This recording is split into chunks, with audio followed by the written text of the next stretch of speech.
کمپ دی چې دغه کمپ کې هغه کډوال چې د پولو څخه راوښتي دي.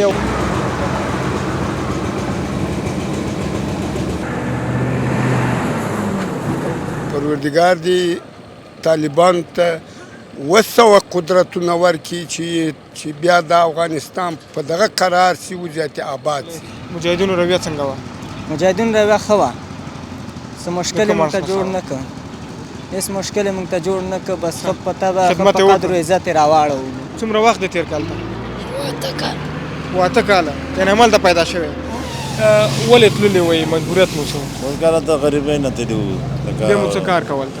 هلته د بچي مو ریړه باندې چا سبزي خرڅوله، چا هلته اوس خو بیا هم کم جوړ کړل، دلته ماشومان موټر وړل. که دلته نوبت ورکول کېږي، یعنې په د راوښتلو نوبت ورکول کېږي، د دې نوبت په بدل کې هم پیسې ځینې اخیستل کېږي.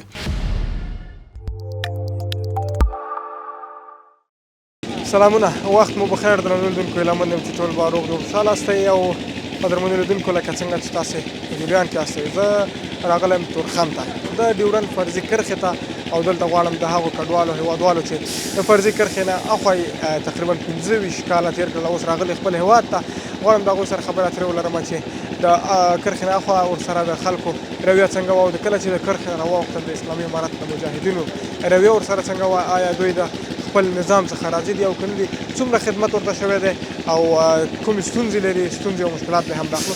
درنو لیدونکو راځئ تاسې راسره تر پای شېبو پورې ملتیا وکړئ. دغه کیمپ دی چې دغه کمپ کې هغه کډوال چې د پولو څخه راوښتي دي او دغلته ساتل کېږي او دغلته فکر کوم چې مرستې هم ورسره کېږي.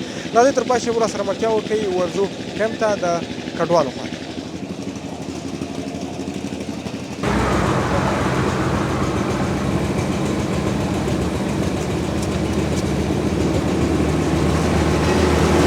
قدرمنو لیدونکو، دغه هېوادوال مو چې ګورئ دوی هم کډوالو او راغلي خپل هېواد ته او د دوی ټولو په نمایندګۍ غواړم قدرمن حاجي صاحب سره خبرې اترې وکړم. حاجي صاحب بیا هم ستړي مه شئ، خپل هېواد ته په خیر راغلئ. خدای تعالی دې امان سره سلامته کړه. ډېره زه راغلی یم د پاکستانه او 18-19 کال مې پاکستان کې تېر کړي، وږی تږی بېرته راغلی یم دلې و دغه خاورې ته، لیکن خپل د خاورې سره مې ډېره مینه ده، ډېره مې زړه سوزي ده پسې. پروردګار دې طالبانو ته وسوه قدرتونه ورکړي چې بیا د افغانستان په دغه قرار سي وضعیت آباد سي. پروردګار دې مونږ ټوله بیا د بل وطن ته نه احتیاجه کوي. امین. په دې وروستیو کې دغه خلکو وضعیت تاسو سره څنګه و؟ وضعیت یې که یو پکې مسلمان و، 3 نور دغه و عیسایان وه. که به دې ورته ویلي وای چې پلانکه شی چلو چلو چلو او ته اوسه پورې مې قسم په خدا که اردو زده کړېلی 18-19 کاله مې تېر کړه، اردو مې زده نه کړه پکې، خپله ژبه دې پرې نه ښوده؟ خپله ژبه مې پرې نه ښوده، یماني دا دې دا. او راله په دې کې چې نو هېڅ شی مو ونه کړه، بې مځکې، بې جایداده، بې دغسې راغلي یو او دغسې دلته مو هم نه و جایداد. باغلان کې مځکه نه لرو، بل ځای مځکه نه لرو، بې جایداده، بې مځکې وو، بې وینا نه تنه 10 تنه کول یم اوس ما پسې 9 تنه کول ده. ښه نو راله په دې کې خدای ته امید لرو چې مونږ سره دا طالبان کومک وکړي، دا حکومت مونږ سره کومک وکړي، دا حکومت مونږ خپل اولاد وګڼي. د مجاهدینو رویه در سره څنګه وه چې کله راغلی خپل هېواد ته؟ د مجاهدو رویه را سره سمه وه. خوشحاله یې؟ خوشحاله وو، داسې خوشحاله وو چې تر عقل تېر خوشحاله وي. بې دې خوشحاله وي د مجاهدو څخه د خپل د وطن د خاورې سره مینه لرو، خوشحاله وي. ډېره مننه حاجي صاحب، خیر اوسئ. درنو لیدونکو، دغلته نو یو کوچنی ماشوم ولاړ دی، غواړم د سره هم خبرې اترې وکړم. څنګه یې وروره؟ د کوم ځای؟ افغانستان. افغانستان کې د کوم ځای؟ جلال آباد. جلال آباد. د کوم ځای څخه راغلی؟ پاکستان. څومره وخت دی تېر کال ته؟ 8 کاله. یعنې همالته پیدا شوی، خپل وطن دې نه و لیدلی؟ لیدلی یم. څو ځلې راغلی وې؟ یو وار راغلی. اوس چې کله راغلی او په دې پوه شوله چې دلته به نور عمر تېری، هلته به ژوند کې څومره خوشحالۍ احساس دې وکړ؟ ډېر. څنګه ډېر؟ ډېر. نه ولې خوشحاله شوې؟ وطن ته راغلم. وطن ته راغلی نو بیا دغه پردي وطن کې څه کول الو ها هلته دې څه کول اواز دې ولې خراب دی خراب شو ښه لاره کې خراب شو زه په خیر لاړ شي تل کامیاب اوسئ درنو لیدونکو کډوال هیوادوال مو راغلي خپل هیواد ته د ډیورن فرضي کرښې څخه راوښتي دي او دغلته د اسلامي امارات لخوا ورته کیمپونه جوړ شوي دي او دلته خدمت کیږي دلته راغلی یم غواړم د خپل هیوادوالو سره خبرې اترې وکړم راځئ تاسې هم راسره تر پای شیبو پورې ملتیا وکړئ هلته اوس خو بیا هم کم جوړ کړل دلته ماشومان موټر ووهل سړکونه مو ماشومان پراته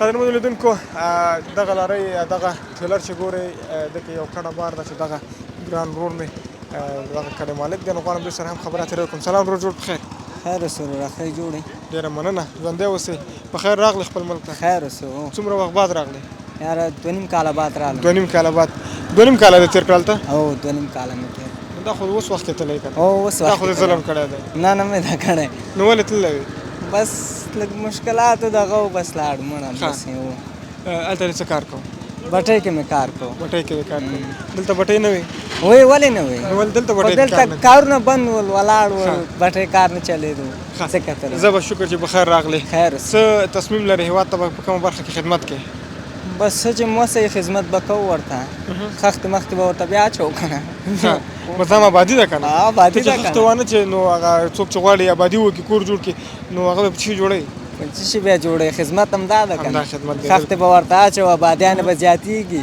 هر څه به کېږي وضعیت څنګه و د هغه خلکو والا ښه مو ښه م نه و مړه بس ورکاوه وضعیت یې ګډوډ و پوه شو صحیح نه و بس د بازار ته چې به وتو د ډاره به وتی نو شو ودرې پولیس مو نه نیسي دا مو نه نیسي هغه مو نه نیسي دا ښه دی مړه خپل وطن دی خپل دغه دی ښه په ازاده ګرځه پکې دا نشته چې پولیس دې نیسي او دا دې نیسي او هغه دې نیسي بس دا ښه وطن دی زموږ ښه دی کله چې خپل هېواد ته راغلی فرضي کرښې نه راواوښتلی مجاهدینو رویه څنګه وه مجاهدین رویه ښه وه څه مشکل یې کومه موږ ته څخه جوړ وه؟ نه کړ هېڅ مشکل یې موږ ته جوړ نه کړ بس ښه په طبع ښه خدمت په یې قدر و وکړ؟ عزت یې راواړولو بله. هېڅ مشکل یې موږ ته خدمت نه یې جوړ وکړ کړ. که نه؟ هو ولې نه په کومه برخه کې ډېر خدمت تاسو ته وکړو په هره برخه کې خدمت وکړو د چکن کې هم خدمت وکړو په عذاب یې نه کړو بس ښه په قدر و عزت ولاړو ډوډۍ ورکوله یاره ډوډۍ نه ورکوله نه ډوډۍ ورکوله موږ نن راغلو موږ دا 3 ورځې تېرې کړې هلته ډوډۍ ورکوله او تاسو ډوډۍ وخت کې نه وئ مونږ نه ولو خیر لکه چې که ورکړې مونږ به نه ولو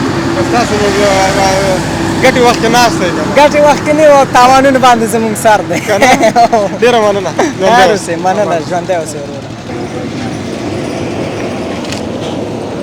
قدرمنو لیدونکو بیا هم ستړي مه شئ قدرمن نجیب صاحب هم یو تن کډوال دی چې راغلی خپل هېواد ته او دوی سره به هم خبرې اترې وکړو السلام علیکم نجیب صاحب ستړی مه شئ خیر اوسئ تاسو ستړي مه شئ ډېره مننه ښه راغلاست درته وایو خپل هېواد ته په خیر راغلی خیر اوسئ الله مو خوشحاله رضا جي امانت خان د کونړ ولایت د درې پیج د ولسوالۍ اوسېدونکی موږ د پاکستان حکومت ډېره بده رویه وکړه ډېر ښې ونه کړله ځکه چې دا بشري دوستي دې کې نشته دی که وایه چېرته نو دا په کورونو باندې اوړي دا پولیس خلکو نه پیسې اخلي وایي ما بسونه پرې ډک کړه تاسې وګورئ کراچۍ ته ورشئ کراچۍ ما بسونه د افغانانو نه ډک دي دا هم د خدای پیدا دي ولې داسې کار کوي دا وایي موږ ګاونډي ملک یو دا کوو دا کوو دا سوچه په ناره ولګېدي سوچه دروغ وایي او بیخي د مسلمان یې در په در کړه حاجي صاحب تاسو څومره وخت تېر کړو هلته موږ 3 کاله 4 کاله تېر کړه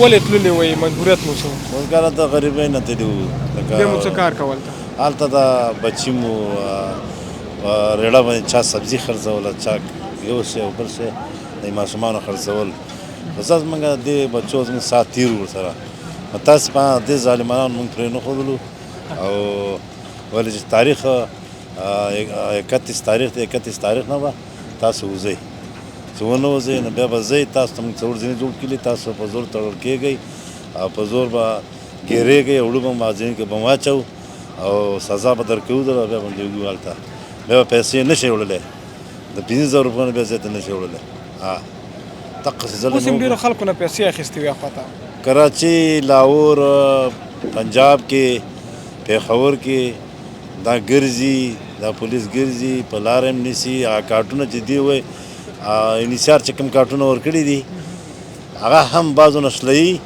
او دغه هم پیسې هم ترې اخلي او بعضې نه وسلې ته طیران یې پرېږدي هسې پرېږدي دونه بده وضع افغانانو سره دې ورسره کړې ده او الله دې ته انتقام واخلي.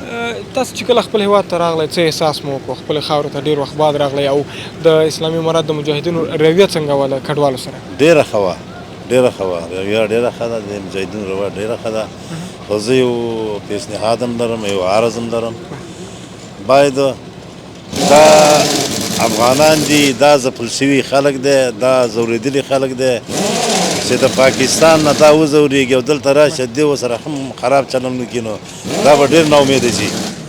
زما دا عرض دی چې باید دې شپه ورځ په ځان باندې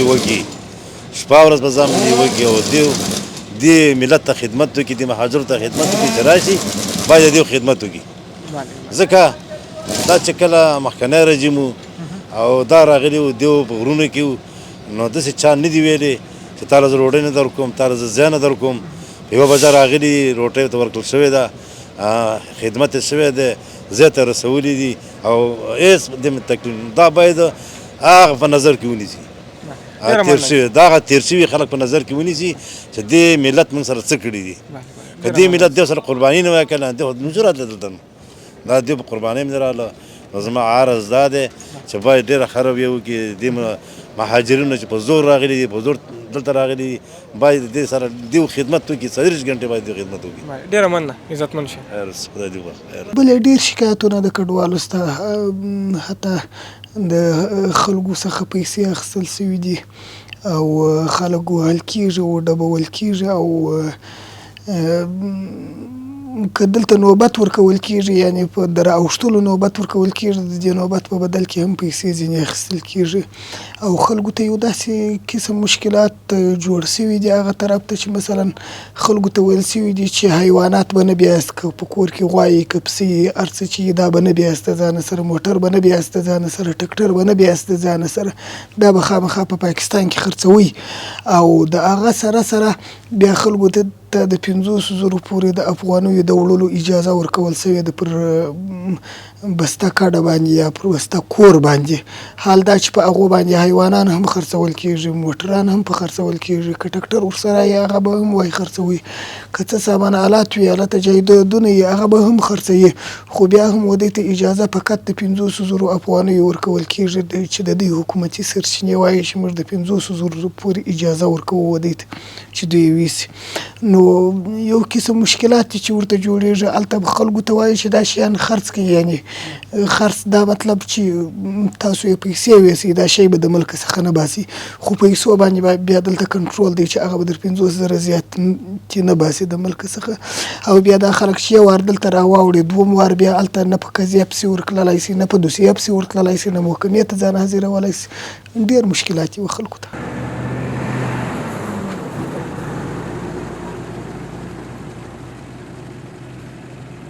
قدرمن لیدونکو زموږ د نن ورځې خپرونه په همدې ځای پای ته رسېږي تر بیا چې زه نصرالله صالح ستاسو درنو حضور ته حاضرېږم تاسې پولې بخو خدای سپارم الله تعالی مو مل شي.